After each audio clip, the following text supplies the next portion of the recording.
Grammy nominees.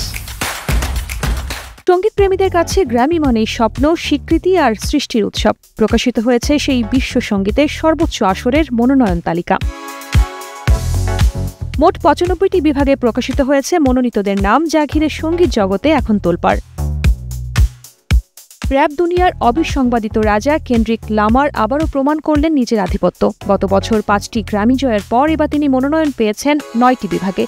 তার নতুন album GNX নিয়ে এবার প্রতিদ্বন্দ্বিতা হবে লেডি গাগা, জাস্টিন বিবার ও সাব্রিনা কার্পেন্টারের মতো তারকাদের সঙ্গে। জীবনের সব আয়োজন এখানে একসাথে। লামারের পরেই আছেন লেডি গাগা। এই বিশ্ব সঙ্গীত আইকন এবার পেয়েছেন ৭টি মনোনয়ন। সঙ্গীত প্রযোজক সার্কিট ও জ্যাক আন্তোনফও পেয়েছেন সমান মনোনয়ন। প্রথমবারের মতো স্প্যানিশ ভাষার গানে গ্র্যামির সবচেয়ে বড় ৩ বিভাগে জায়গা করে নিয়েছেন ব্যাড বানি। বেস্ট নিউ আর্টিস্ট বিভাগ এবার জমজমাট। মনোনীতদের তালিকায় আছেন জনপ্রিয় সব তারকা।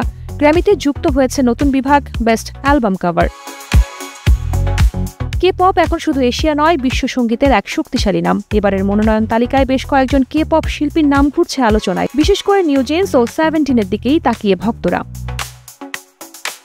গ্র্যামি মানেই শুধু পুরস্কার নয়, এটি সাংস্কৃতিক উদযাপন। এবছরের মনোনয়ন তালিকা প্রমাণ করেছে ভাষা, ধরন, অঞ্চল কিছুই থামাতে পারে না সুরের শক্তিকে। কে জিতবে সঙ্গীতের সবচেয়ে কাঙ্ক্ষিত সেই স্বর্ণমুক্তি, সেটাই এখন দেখার বিষয়। শালিন সুমি, কালের কণ্ঠ।